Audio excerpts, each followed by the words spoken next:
Il est 13h03, vous êtes sur la chaîne qui rassemble. Pardon pour ces 3 petites minutes de retard. Bonjour, bienvenue dans votre édition. Plus de 8200 élèves fonctionnaires viennent d'achever leur formation, désormais aptes à intégrer les services de l'administration publique. Anne-Désirée Ouloto, la ministre de la fonction publique et de la modernisation de l'administration, leur a remis leurs attestations de fin de formation. Vous le verrez en tout début de journal. Balo Epiphane Zoro, le ministre de la promotion de la bonne gouvernance, a ouvert hier les portes de son cabinet à Wael Badawi, l'ambassadeur d'Égypte en Côte d'Ivoire. Les deux hommes ont parlé coopération Côte d'Ivoire-Égypte, mais surtout lutte contre la corruption. On en parle dans une dizaine de minutes.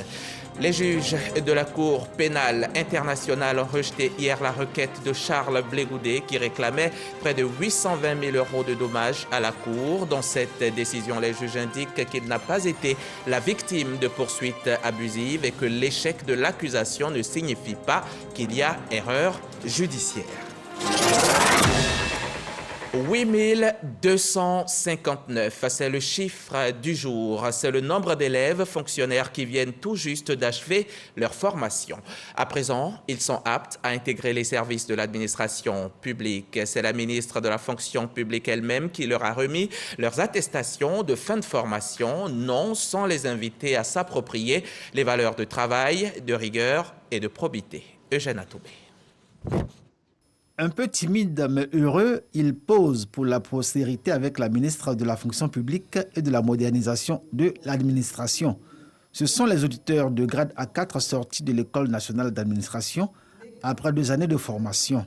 Ces hommes et ces femmes, nouveaux fonctionnaires et agents de l'État, appelés à servir dans l'administration publique ivoirienne. Un défi lourd, mais nous savons que nous pouvons surmonter ce défi-là. Nous y arriverons avec les compétences acquises. La tâche n'est pas facile.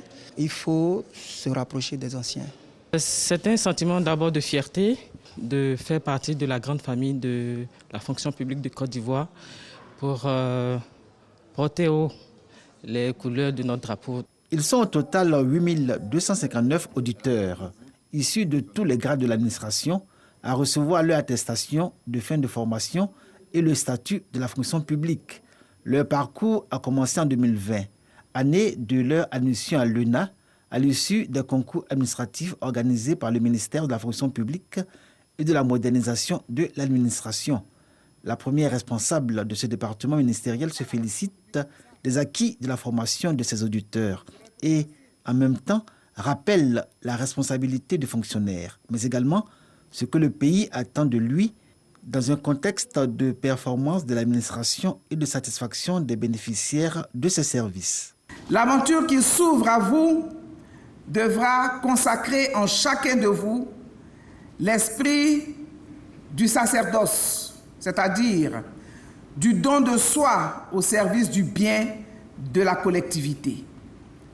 Votre essence et votre existence dans l'administration n'auront pour seul et unique objectif que de servir les populations et non de vous servir. Quand vous aurez pris service, vous aurez autour de vous des anciens. Je vous recommande vivement d'identifier parmi ces anciens les meilleurs des meilleurs pour vous en inspirer.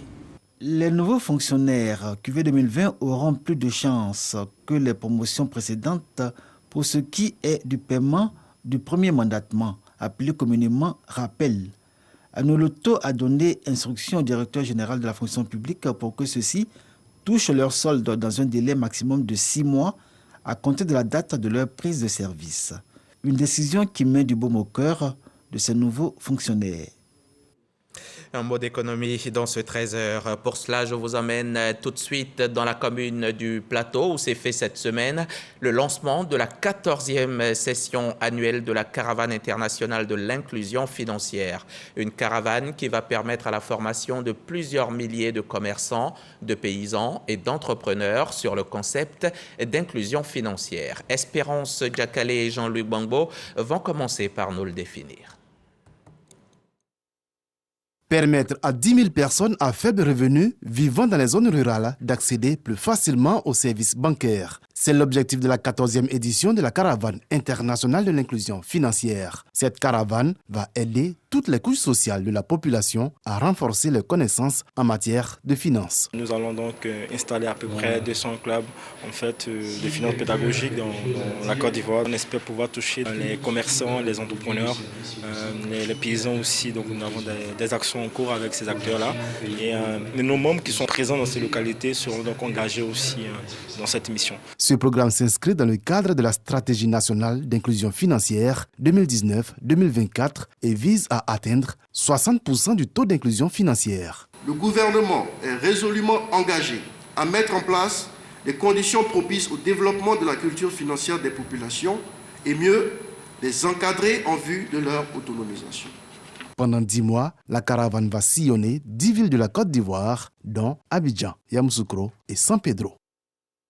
Merci à vous, Diakale Bangbo, Espérance Diakale et Jean-Louis Bangbo, tous deux du service économie de la rédaction de RTI 1. On en vient maintenant à ce tête-à-tête Epiphane Zorobalo et Wael Badawi. Cette rencontre entre le ministre de la Bonne Gouvernance et l'ambassadeur d'Égypte en Côte d'Ivoire s'est faite dans le cadre du renforcement des relations entre les deux pays.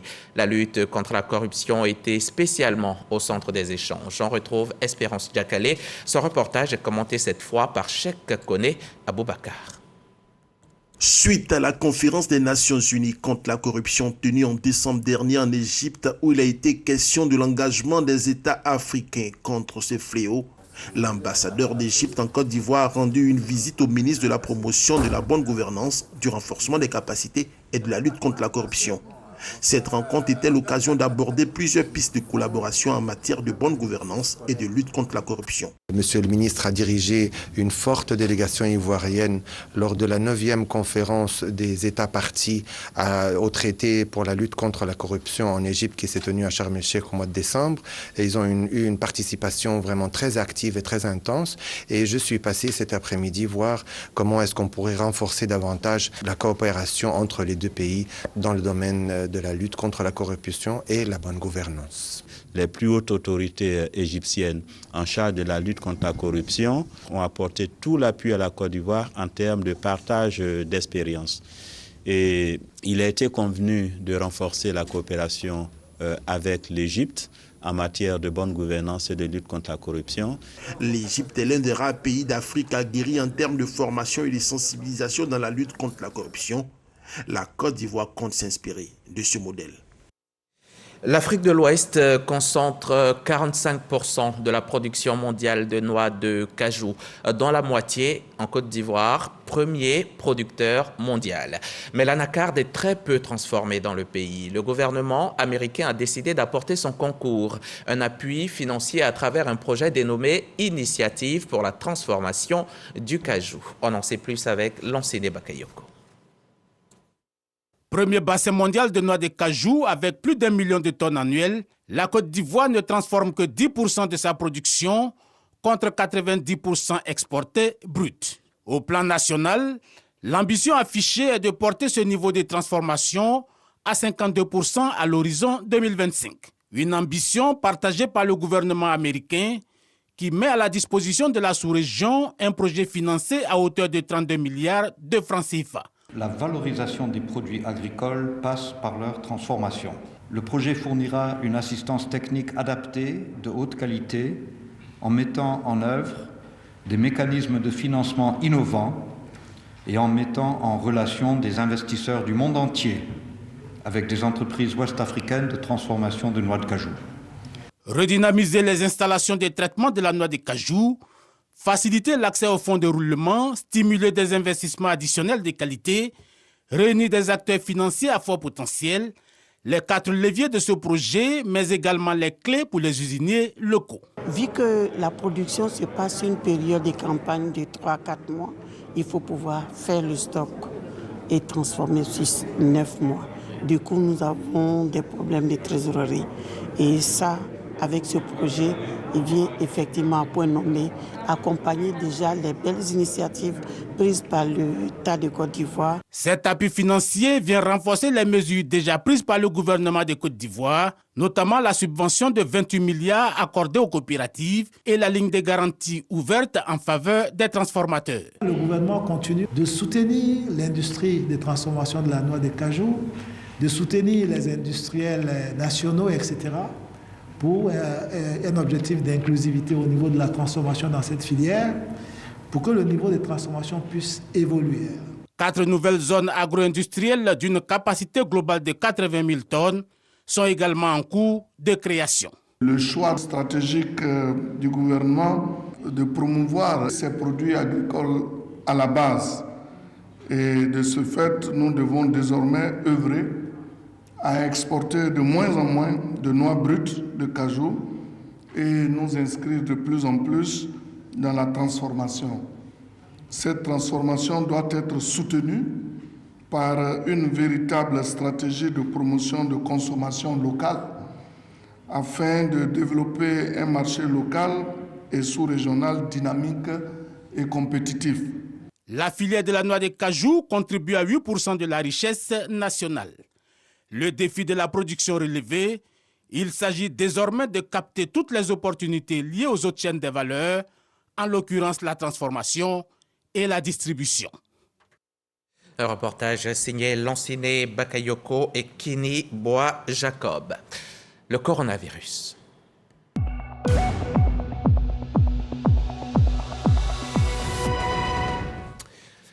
Hier, jeudi 10 février, 35 nouveaux cas de Covid en Côte d'Ivoire. Hier jeudi, 2 morts de Covid-19.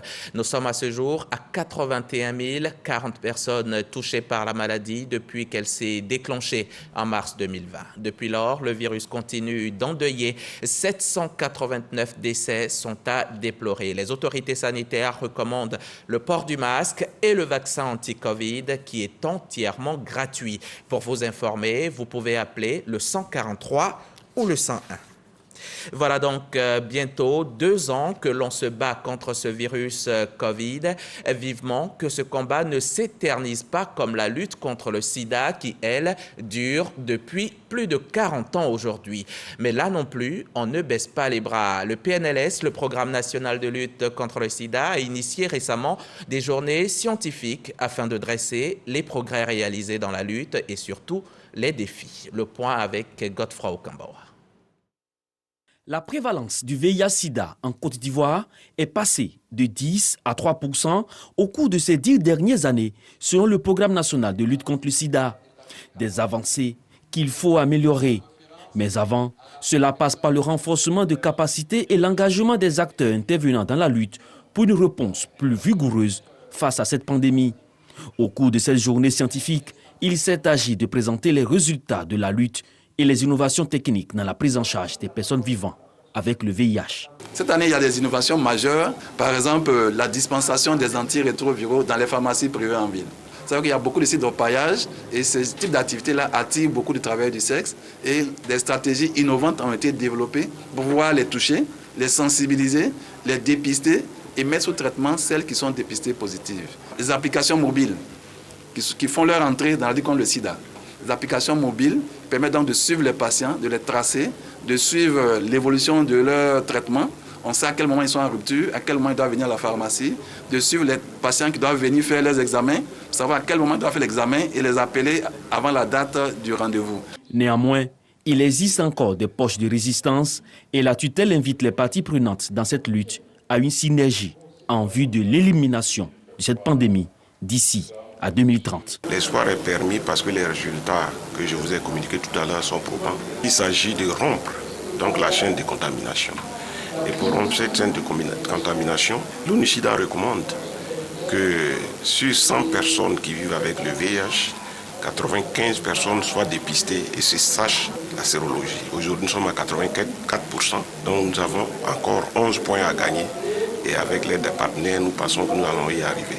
Pour cette année, le thème de la célébration nous invite à mettre fin aux inégalités, au sida et aux pandémies. Dans le monde, 132 millions de filles entre 6 et 17 ans ne sont pas scolarisées. Pourtant, chaque année passée sur les bancs de l'école permet à une fille d'augmenter son futur revenu de 10 à 20%, ce qui participe directement au développement économique de son pays. Sandégué a compris l'importance de scolariser la jeune fille. Dans ce département du canton Baribo, on a décidé d'encourager celles qui se démarquent. Les meilleures d'entre elles viennent d'être récompensées par les cadres de la région. Depuis Sandégué, le reportage de Franck Quadio. Une journée de célébration du mérite et de l'excellence au lycée municipal du Sandégué, est du pays. Des kits scolaires remis à 9 jeunes filles, les meilleures de l'établissement par Anzata Ouattara, marraine et cadre du département au nom du ministre d'État Kobena Kwasi Adjoumani. L'idée est de promouvoir la scolarisation de la jeune fille dans le canton Baribo. Dans le Baribo, les filles étaient un peu laissées pour compte quant à la scolarisation. Donc nous avons dit qu'il fallait mener des actions pour booster le niveau de ces filles, pour booster même l'engouement chez les parents, amener les parents à vouloir scolariser les filles. J'ai appris les leçons que mes profs m'ont enseignées. C'est pour cela que je suis arrivée aujourd'hui. C'est grâce à eux et je leur dis sincèrement merci. Une fille qui a réussi, c'est un village, c'est un département, c'est une région, c'est une nation qui a réussi. Je leur demande d'être des modèles dans la société. Parce qu'une femme, quand tu as réussi, tu peux tout donner. Je leur demande de se consacrer au travail. Des jeunes filles sensibilisées au culte de l'effort, la marraine n'a pas manqué d'encourager les bénéficiaires, mais aussi l'ensemble des élèves.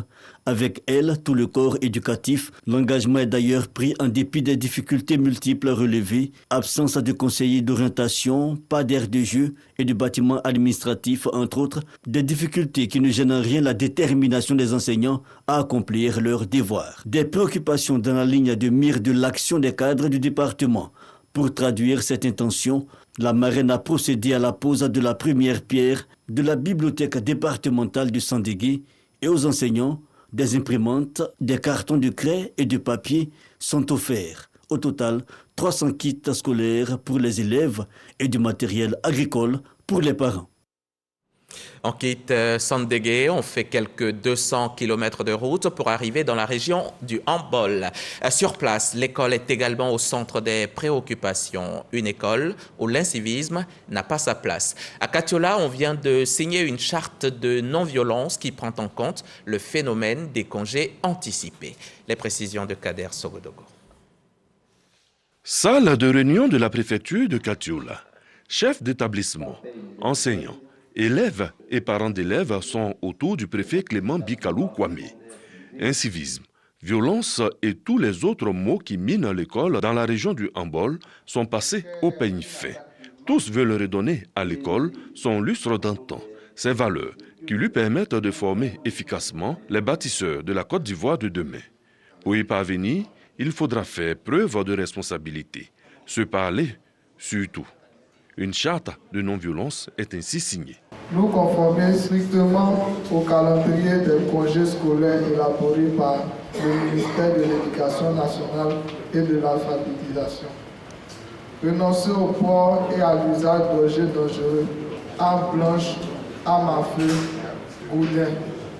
Éviter les coups de sifflet dans nos établissements. Cette année, malgré toutes les dispositions prises, les élèves, avec une détermination à nul autre pareil, ont réussi à perturber les cours et sont partis en congé avant la date.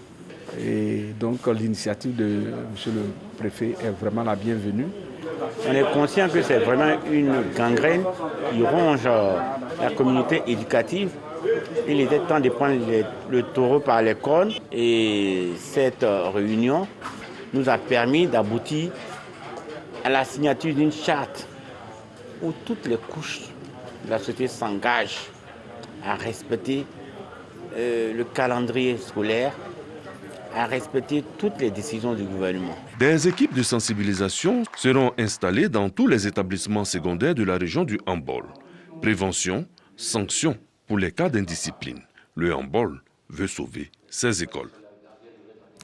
Elles sont au nombre de 650 et elles sont responsables d'associations dans les différents départements de la ME. Elles viennent d'être formées notamment à la vie associative et au leadership féminin et aussi aux approches modernes d'autonomisation économique. C'est ce que nous rapporte Jean-Marc Djadji de retour d'Adzopé.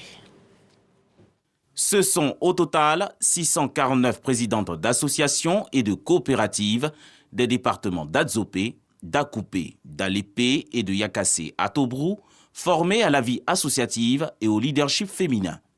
Cet atelier de formation à l'intention de ces femmes de la région de Lamé entend permettre à celles-ci de gérer au mieux leur micro-entreprise. Plusieurs approches dont la gestion comptable simplifiée ont été dispensées. Au nombre des participantes, Florence Hachi, présidente du conseil régional de Lamé. Mes chères sœurs, il ne s'agit plus d'être simplement des vendeuses sur les marchés ou aux abords des routes. Il s'agit de faire de vous des chefs de petites entreprises qui épargnent pour agrandir leur commerce ou qui créent de nouvelles activités pour gagner beaucoup plus d'argent. Et vous en êtes capables, car les femmes de la ME sont des femmes capables qui veulent contribuer au développement de leur région. Cet atelier qui referme ses portes dans la ville d'Akoupé matérialise l'engagement des autorités à faire des femmes de véritables actrices de développement dans la région de Lamé. On va maintenant s'intéresser au 9e congrès ordinaire de la LIPSI, c'est en bref et en images. La LIPSI, c'est la Ligue islamique des prédicateurs de Côte d'Ivoire, un congrès donc qui a réuni des participants venus de toutes les régions de Côte d'Ivoire et qui a traité du thème « Défi du discours religieux à l'ère de la vague médiatique ». Le reportage de Pargassoro Kone de Madongui à suivre dans nos prochains journaux. La CAN 2021 est maintenant derrière nous. Les Lions de la Teranga, grands vainqueurs du tournoi, ont jusqu'en juin 2023 pour savourer leur bonheur. La Côte d'Ivoire va vibrer à ce moment-là au rythme de la Coupe d'Afrique. Et c'est justement dans ce cadre qu'une délégation de la Confédération africaine de football était récemment en visite d'inspection sur le sol ivoirien. Et avant de quitter Abidjan, le secrétaire général de l'instance du football africain a fait un point aux journalistes.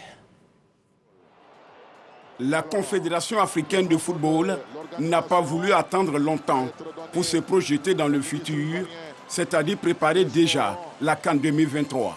Au lendemain du passage de flambeau entre le Cameroun et la Côte d'Ivoire lors de la finale de la 33e Coupe d'Afrique des Nations, une délégation de la fêtière, conduite par son secrétaire général, a séjourné dans notre pays. Objectif, être témoin de l'état d'avancement des travaux. Ce qui explique la présence de Véron Mosongo Omba, secrétaire général de la CAF. Korogo, ça c'est le premier site que j'ai visité. J'ai visité la cité de la CAN, où les joueurs et les officiels des équipes vont y loger. J'ai vu les travaux, on a constaté que les travaux avancent bien. C'est un cadre magnifique. On a visité aussi le stade de Korogo, qui est en construction. Les travaux avancent très bien. Je pense qu'ils vont tenir leur délai. Je suis content de ce que j'ai vu. J'ai même dit, en visitant ce site, ça peut rester comme ça, c'est tellement beau. On a visité aussi le stade de Saint-Pedro. Les travaux vont très bien. Donc je peux dire que je rentre au Caire satisfait de ce que j'ai vu.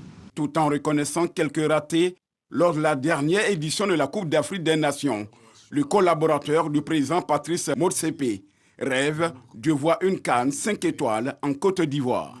Avant de mettre un terme au point de presse tenu ce mercredi 9 février 2022, Véron Mosongo a annoncé l'ouverture d'un bureau de la CAF à Abidjan dans les prochains mois. Une fois installé, le bureau travaillera en étroite collaboration avec les structures engagées dans l'organisation de la CAN 2023 en Côte d'Ivoire. Et en attendant 2023, en ce début d'année 2022, la RTI continue de distiller le bonheur à travers la Côte d'Ivoire entière. Cela à travers Bonjour. Qui ne connaît pas Bonjour? Qui n'apprécie pas Bonjour? La fabrique du rire et de la bonne humeur made in RTI 1.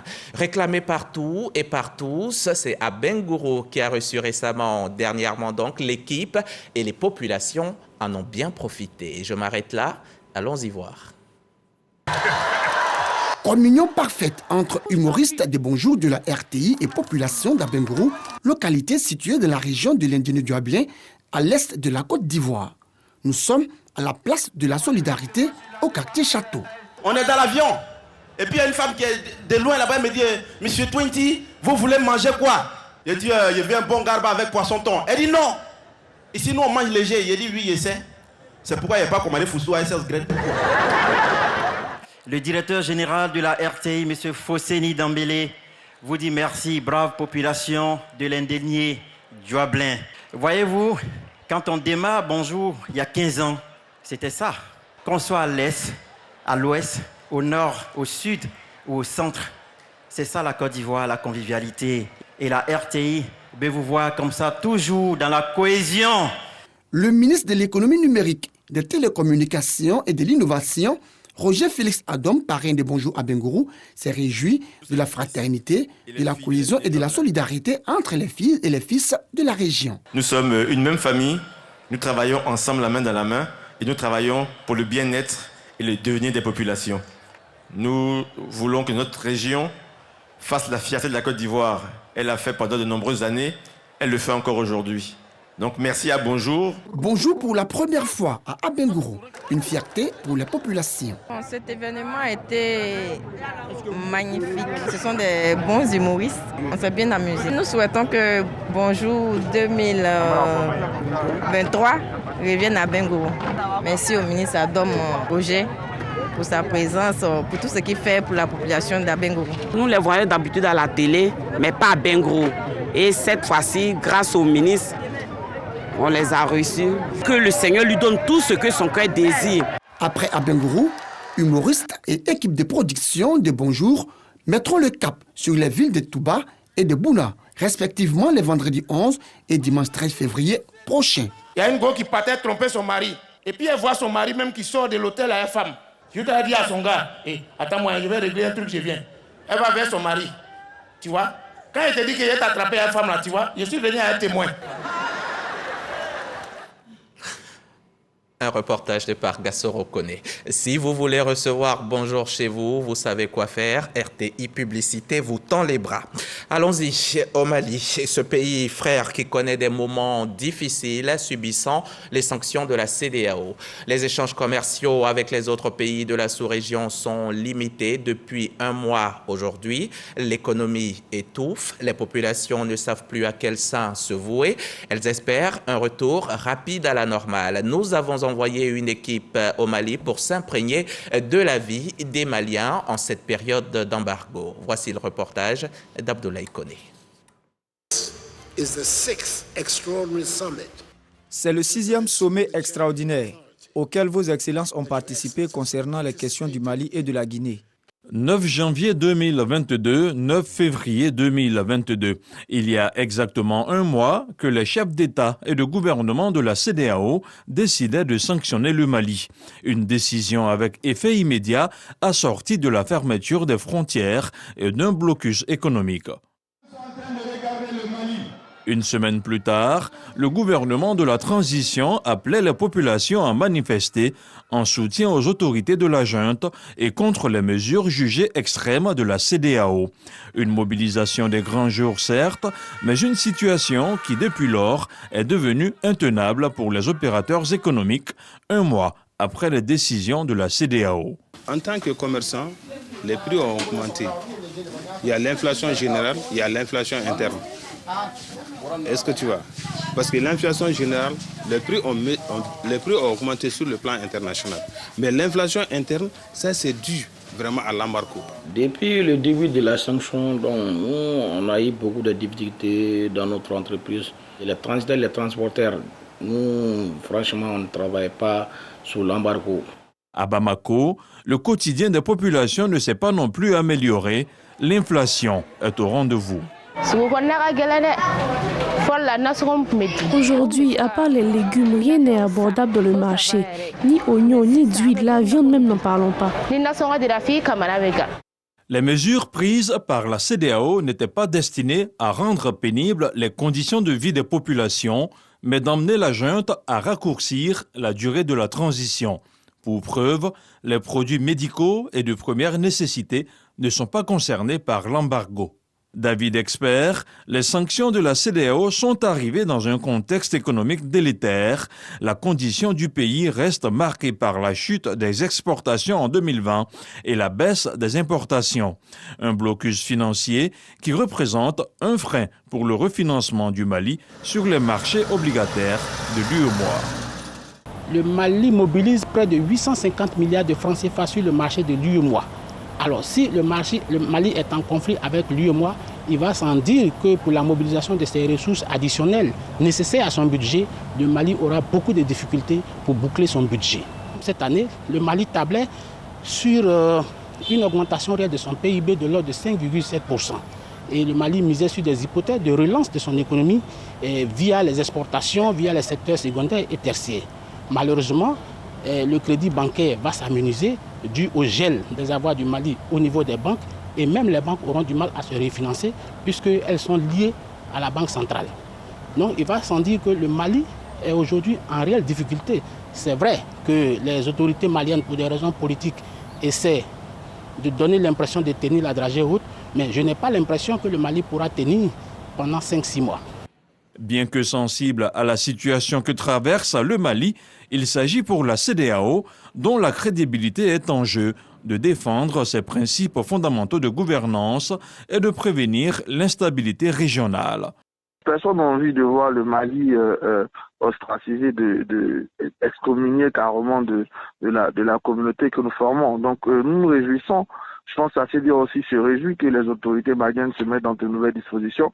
Après, n'ont pas toujours fermé la porte, tant mieux. C'est la preuve que le dialogue reste la base des relations en Afrique de l'Ouest. Les exigences à la CEDEAO sont claires, c'est d'avoir un calendrier raisonnable pour un retour le plus rapide à l'ordre constitutionnel en tenant compte justement des réalités au Mali. Donc, je pense que si la junte montre plus l'ouverture, comme on le voit, et qu'elle propose un calendrier constructif, il n'y a pas de raison que la CEDEAO et toute l'Afrique de l'Ouest des peuples n'accompagnent pas la junte dans la sortie de crise.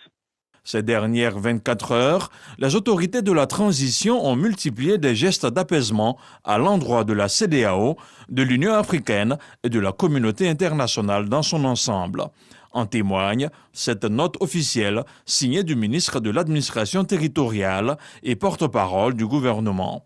Dans le cadre de la poursuite du dialogue avec la CEDEAO, l'Union africaine et la communauté internationale concernant la conduite de la transition, le gouvernement de la République du Mali a mis en place un mécanisme de concertation pour soutenir cette dynamique. Ce mécanisme a pour but de rechercher une solution conciliant les aspirations du peuple malien et les demandes de la communauté internationale, notamment à travers l'adoption d'un chronogramme consensuel. Rappelons que la CEDEAO entend lever progressivement ses sanctions contre le Mali, si et seulement si les autorités actuelles présentent un calendrier acceptable et que des progrès satisfaisants soient observés dans sa mise en œuvre. La vie sous embargo au Mali, un document d'Abdoulaye Koné du très dynamique service politique de RTI. Charles Blé Goudet ne touchera aucune compensation pour les quelques 8 années passées à La Haye. Les juges de la Cour pénale internationale ont rejeté sa requête hier jeudi. Définitivement acquitté de crimes contre l'humanité fin mars 2021, l'ex-chef des Jeunes Patriotes réclamait près de 820 000 €, environ 500 millions de francs CFA de dommages à la Cour. Dans cette décision, les juges écrivent que Charles Blé Goudet n'a pas été la victime de poursuites abusives et que l'échec de l'accusation ne signifie pas qu'il y a erreur judiciaire. Vous ne vous trompez surtout pas de chaîne. RTI 1, toujours. À demain.